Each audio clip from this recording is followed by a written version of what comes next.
Solution मध्ये आपल्या सर्वांचं स्वागत आहे। आपण मॅथ 1 मधील सायमल्टेनियस इक्वेशन प्रॅक्टिस सेट 1.4 आता चालू करत आहोत। 1.4 मध्ये जी गणित आहेत ना ती जरा कठीण आहेत, त्याच्यामुळे ते एकच गणित सोडवायला मला वाटतं एकच व्हिडिओ लागेल, त्यामुळे मी ते गणित लवकर चालू करतो, कारण ते खूप स्टेप्स आहेत त्याच्यामध्ये आणि थोडं डिफिकल्ट आहे, त्यामुळे तुम्ही काळजीपूर्वक बघा आणि मी काय करतोय तुम्हाला समजून सांगायचा प्रयत्न करतोय, समजून घ्या। तर चला तर बघ या, तर आपण इथे प्रथम इक्वेशन आपल्याला दिलेले आहे 2/x - 3/y = 15, 8/x + 5/y = 77। Equation 1 आहे आणि इक्वेशन आहे 2। पहिल्या इक्वेशनला काय करूया, सिम्प्लिफाय करूया, कारण हे फ्रॅक्शन मध्ये। तर सिम्प्लिफाय करताना आपण काय करू, 2/x म्हणजे इथे 1/x * 2 हे बाय पार्टिशन करून घेऊया। 1/y * 3 = 15।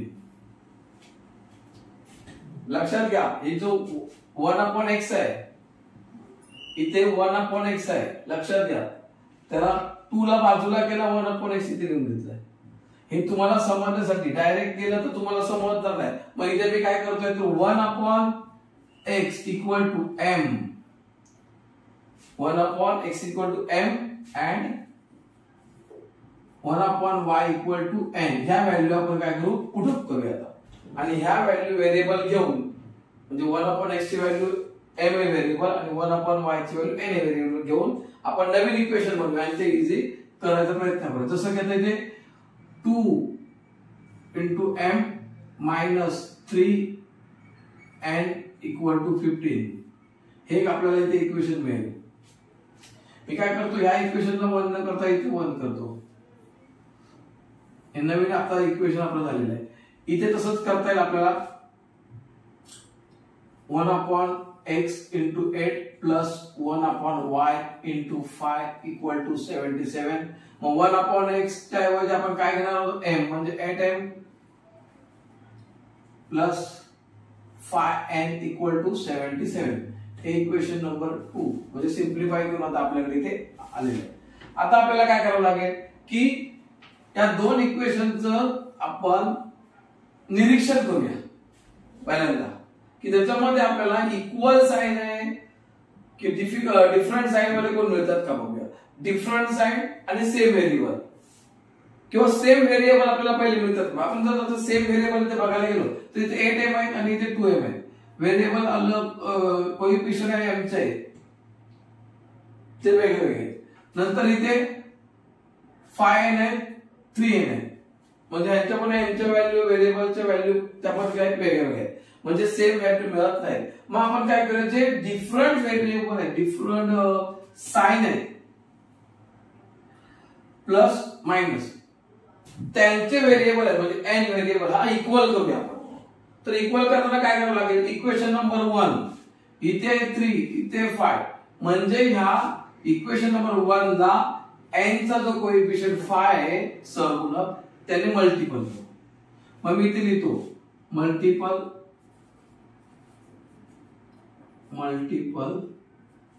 Bye 5 equation 1। मग इक्वेशन 1 ला मल्टिपल बाय 5 करतो। मग हे लिहिताना कसं लिहायचं बघा, पुन्हा इक्वेशन पहिलं 5 * ब्रॅकेट मध्ये 2m - 3n इक्वल टू, म्हणजे हा लेफ्ट हँड साइडला 5 ने मल्टिपल केलं, राइट हँड साइडला आपण 5 ने मल्टिपल करूया, म्हणजे बोथ द साइडला मल्टिपल बाय 5। मग 5 * 2 = 10m - 15n = 75। इक्वेशन नंबर मिळाला 2 नाही ते 3, बॉक्स करतो इक्वेशन। इथे पण मी तसंच करतो। आता जर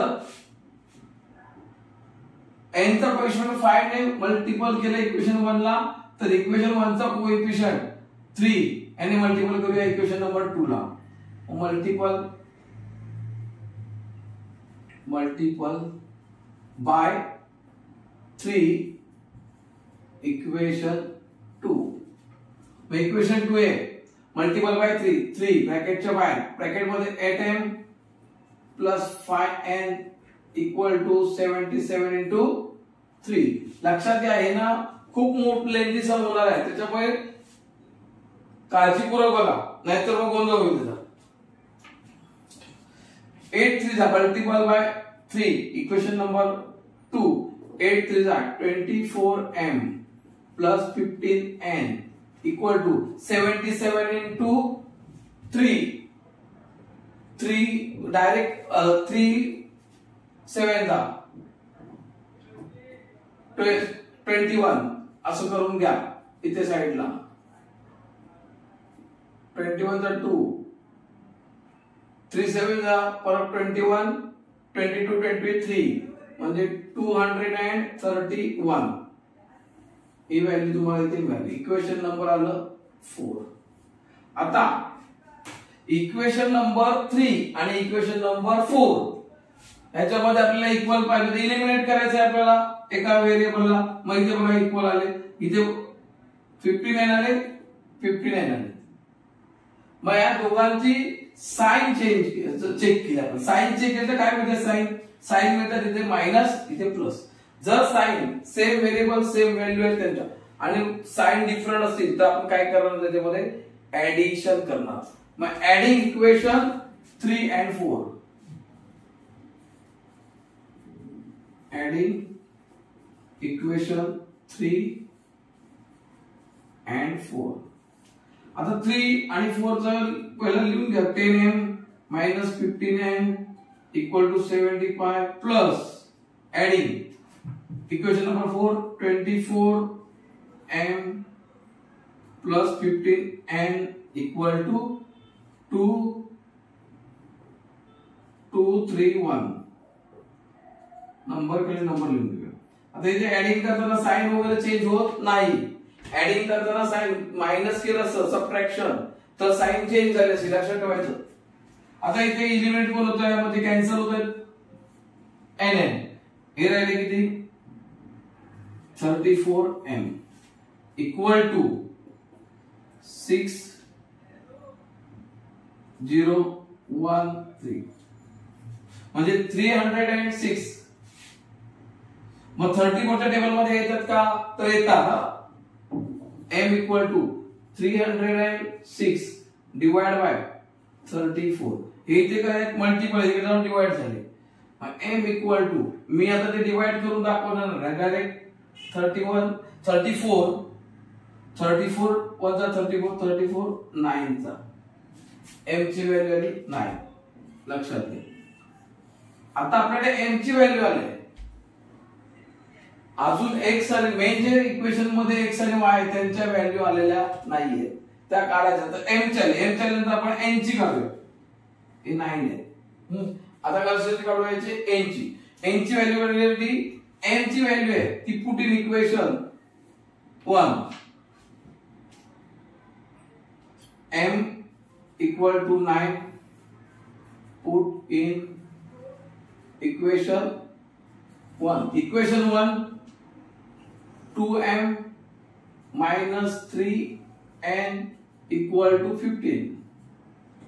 आपल्याला m ची व्हॅल्यू माहित आहे 2, m ची value 9 minus 3n equal to 15. 9 to the 18 minus 3n equal to 15. minus 3n equal to 15. हे 18 आहे, त्याचं साइन प्लस आहे, लक्षात घ्या. ते प्लस 18 इक्वल टू साइनच्या राइट हँड साइडला गेल्यानंतर झाले ते मायनस 18. आता इथे प्लस मायनस मायनस म्हणजे minus 3n equal to minus 3. 18 minus 15 आणि ग्रेटर नंबरचं साइन. आता इथे n equal to minus 3 divide by minus 3. हे जे मायनस 3 आहे तिथे मल्टिपल ते झाले डिवाइड. मग n इक्वल टू व्हॅल्यू आली आपल्याकडे 1. आता आपल्याकडे m आणि n च्या व्हॅल्यू मिळाल्या, पण अजूनही आपल्याला x आणि y ची व्हॅल्यू मिळते. आता आपण x आणि y ची व्हॅल्यू काढूया. तर इथे बघा सुरुवातीला आपण x 1/x equal to m घेतला होता आणि 1/y इक्वल टू n घेतला होता. मग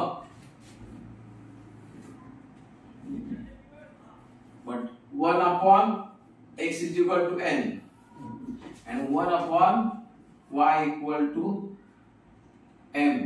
Sorry, 1 upon x equal to m आणि हा n.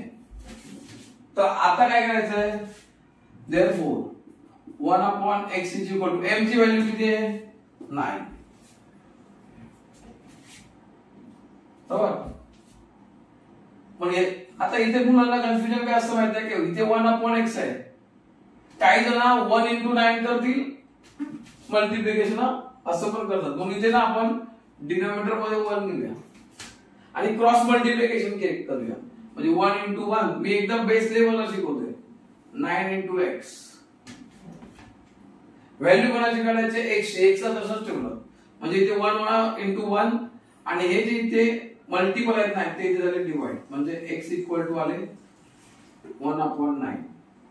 म्हणजे x इक्वल टू 1 upon 9 ही व्हॅल्यू आलेली आहे. इथे 1 upon y n ची व्हॅल्यू किती आली होती? 1. पुट अप करूया. म्हणजे 1 upon y इक्वल टू 1. बरोबर. इथे 1 याचा डिनोमिनेटर पुन्हा 1 घेऊया समजण्यासाठी आपल्याला एकदम बेसिक लेवलला. 1 into 1 equal to 1 into y. 1 into 1 2 नाही 1. लक्षात ठेवा इथे ऍडिशन नाही मल्टिप्लिकेशन आहे. काही जण असं डोकं चालवतात 1 into 1 आणि 1 into y y म्हणजे y इक्वल टू किती आलेले आहे? 1. आता बघा मी एकच समचा एक व्हिडिओ बनवतोय. कारण काय माहितीये काय तुम्हाला पहिल्यांदा 1 upon x equal to m इथे घ्यायचं आहे. त्यानंतर ते घेऊन तुम्हाला हे इक्वेशन सिम्प्लिफाय करायचं आहे. ते इक्वेशन जे मिळाले आपल्याला सिम्प्लिफाय करून लक्षात घ्या त्या इक्वेशनला पुन्हा आपल्याला एक इलिमिनेट व्हेरिएबल इलिमिनेट करण्यासाठी आपल्याला इक्वल करावं लागणार इथे. मग इक्वल करायला आपण मल्टिपल बाय 1 इक्वेशनला 5 ने केलं. इक्वेशन 2 ला 3 ने मल्टिपल केलं. मग थर्ड आणि फोर्थ इक्वेशन आलं. थर्ड आणि फोर्थ इक्वेशन मध्ये आपल्याला n जे आहे ते इक्वल मिळालेले. मग इथे त्याची साइन डिफरंट आहे. मग डिफरंट साइन असल्यामुळे आपण काय केलं त्यांचं ऍडिशन केलेलं आहे. ऍडिशन केल्यामुळे काय आलं हे इलिमिनेट झाले मायनस प्लस आणि मग आपल्याला m इक्वल टू 9 मिळाले. m इक्वल टू 9 मिळाली व्हॅल्यू इक्वेशन नंबर 1 मध्ये पुट अप केली. हे इक्वेशन नंबर 1 मध्ये लिहून घेतलं. त्याच्यामध्ये ती m ची व्हॅल्यू पुट अप करून तिथून आपण n ची व्हॅल्यू काढली. ही n ची व्हॅल्यू आणि m ची व्हॅल्यू घेऊन इकडे 1 upon x इक्वल टू आपण m घेतलं होतं. त्याच्यामध्ये पुन्हा मग त्या व्हॅल्यू काढून मग x ची व्हॅल्यू फाइंड आउट केली. y ची व्हॅल्यू फाइंड आउट केली. मग अशा प्रकारे आपल्याकडे त्या 1 upon 9 आणि 1 ह्या x आणि y च्या व्हॅल्यू आलेल्या आहेत. लक्षात. तर तुम्ही अजून ह्या एक्सरसाइज मध्ये अजून एक सम वेगळा आहे. 4 सम आहेत. त्यावेळी 2 वेगळे मी सोडून देतो. एक हा प्रकार आहे आणि दुसरा अजून एक प्रकार आहे. आता हा व्हिडिओ तुम्हाला आवडला असेल बरोबर तर तुम्ही तो लाईक करा, सबस्क्राइब करा आणि शेअर करा आणि तो समजून घ्यायचा प्रयत्न करा. याचा मी स्क्रीनशॉट पण तुम्हाला पाठवतो व्हिडिओच्या एंडिंगला. धन्यवाद.